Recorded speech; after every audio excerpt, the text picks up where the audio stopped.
As we discussed last year at around Zandvoort on the Grid Tonight show, rumours were circulating that Felipe Massa had put a legal team together after an interview with Bernie Ecclestone revealed that Bernie Ecclestone, Charlie Whiting, and Max Mosley all knew about the race fixing at the 2008 Singapore Grand Prix. Now, here today, we can tell you that Felipe Massa and his legal team this week have filed a lawsuit with the intent of overturning the results of the corrupted 2008 Singapore Grand Prix. For those of you unfamiliar, in 2008, Pat Fry, as well as Flavio Briatore and Nelson Piquet Jr., were uh, practically convicted in the FIA Court of Appeal for race fixing the results and asking Nelson Piquet Jr. to crash deliberately in order to bring out a safety car that would benefit Fernando Alonso, his then teammate at Renault, as the race victor. This happened. And everybody at the paddock at the time suspected something, but nothing could be proved.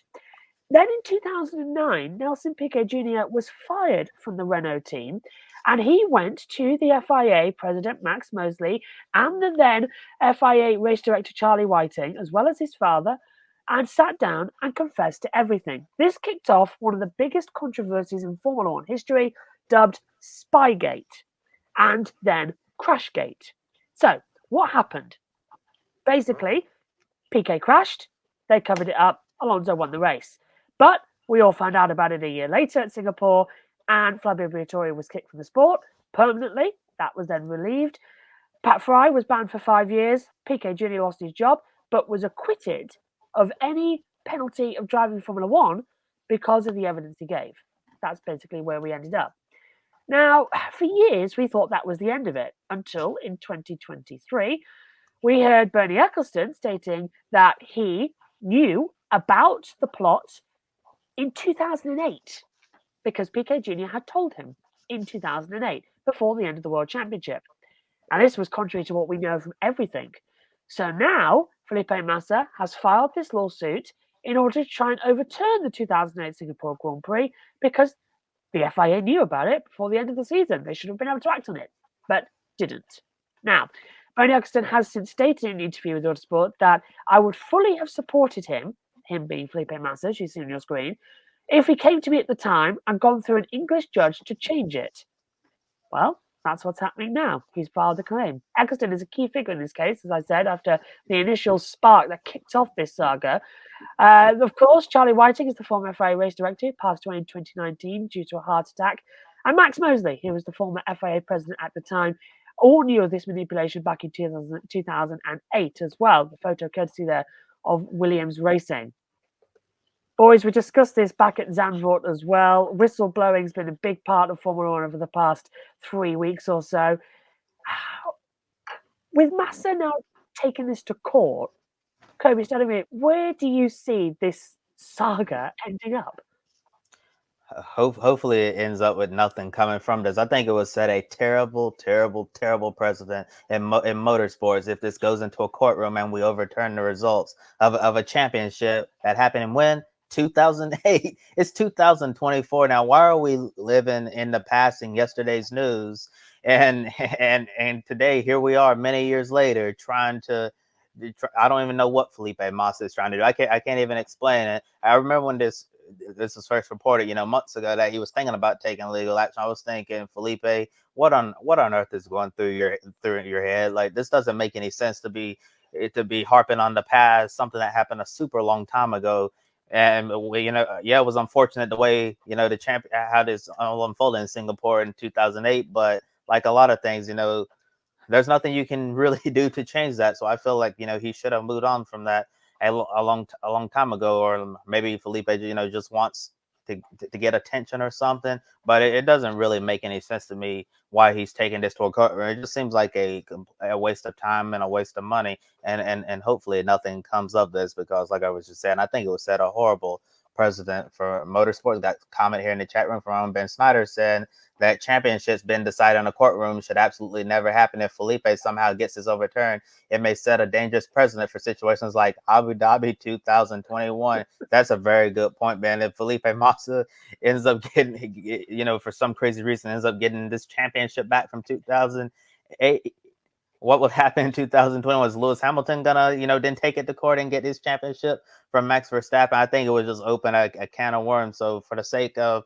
for motorsports in general, I really hope that this will not happen. And Joe Samaniego, hey Joe, hope you're having a great night, is also asking, would Massa even want to be known as the first world champion to win in this way? At this point, he probably wouldn't care to be honest. Just to say that he was a world champion, but certainly a lot of people would not be pleased if he were to be awarded the championship that was decided quite a handful of years ago. It's just a really crazy story. Yeah, crazy story. Just to add on to a few more details from Josh's breakdown there at the beginning, I'll wind you back to 2008. Some people may not know what happened during that Singapore Grand Prix. Just quickly before I do that, Ben says, let's give Mark Martin the 2007 Daytona 500 because NASCAR should have thrown the yellow. Let's give J.R. Hildebrand the 2011 Indy 500 because they did throw the yellow before Weldon passed him. Yeah.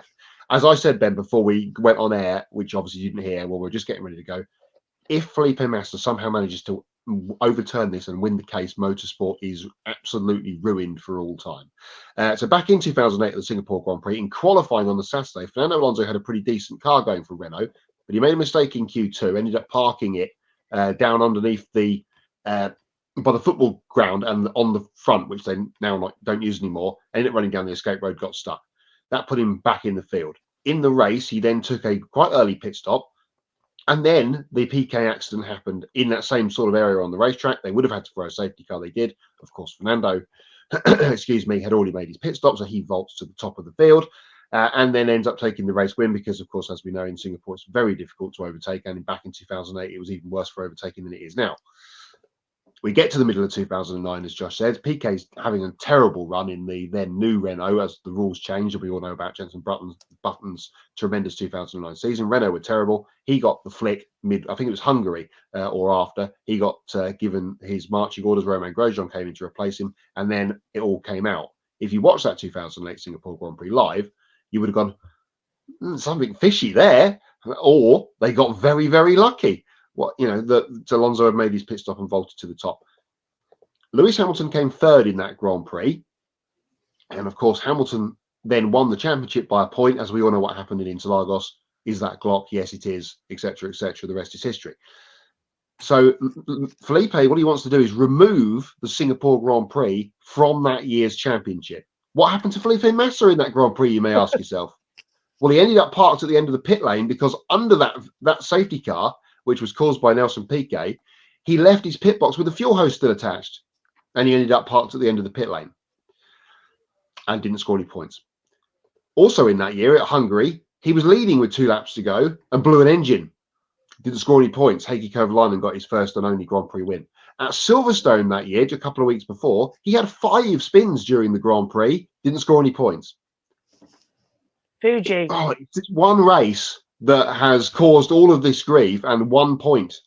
As I say, if this gets overturned somehow, and Ben's brought up some things there, all things are ruined. That IndyCar championship we had a few years ago when it came down to a tie between Scotty Dixon and JPM, what had happened with that? Someone would say something. The whole chase format would be ruined because people would say, oh, I had an engine blow up, surely I should get my points back. It's silly. It's a waste of time and effort and money. And as we're going to come on to in a minute, this doesn't need to happen with all the other stuff that's going on right now. I almost swore there and I had to mute myself. Let's not forget Fuji, of course, where he hit Hamilton at the chicane and put Hamilton to the back. I mean, there's so many that year. And he had an engine blow up at Melbourne in the first race, didn't score. Yeah, and then he spun off it. No, that was Hamilton. Raikkonen spun off in Malaysia a week later, yeah. Yeah. It was mad. Let's not forget as well, Massa made more mistakes in 2008, was still in a position to get the title, won the race in Brazil, but that was the only race that year that he actually did well. That no problems throughout. Because even it was just constant drama that year. He was having problems in practice. He was qualifying bad. It was all down to race pace. And yeah, Brazil was the only one he did right. And people have been messaging me throughout the week when this came up, waiting for the Grid Tonight show. because of what I said last time out. Like Felipe, just let it go. That's what I said when we were back in Zandvoort. I think it's gone far beyond that now. I think Felipe needs a bit of psychiatric help, because if he in any way believes this is going to happen, he is more deluded than Emerson Fittipaldi was. I think he'd get away with drinking orange juice, not milk. He did actually win 6 races in that year. He was the leader in the win column. 6 for Felipe, 5 for Hamilton, and then 2 for Raikkonen. He got gifted Belgium. Let's not forget that. Yeah, that's exactly what I was going to come to next. Yeah. There was it rained, didn't it, late in the race at Spa, and I think it was Lewis behind Kimi who crashed at Blanchimont, and then they had the race out of the bus stop. Lewis lifted to give the position back, and then lost the race on a silly penalty, which but you can't overtake after giving it back. After you've given a position back, which was just stupid. Wasn't the rules? As you said at the time, Josh, the whole Spygate McLaren stealing Ferrari's ideas thing was going on. It was an absolute total mess. And as you mentioned, Kobe, we were just bringing up old ground again. We talked about this before Christmas, as you said, Josh, last summer when this came out. It was like, what are we doing here?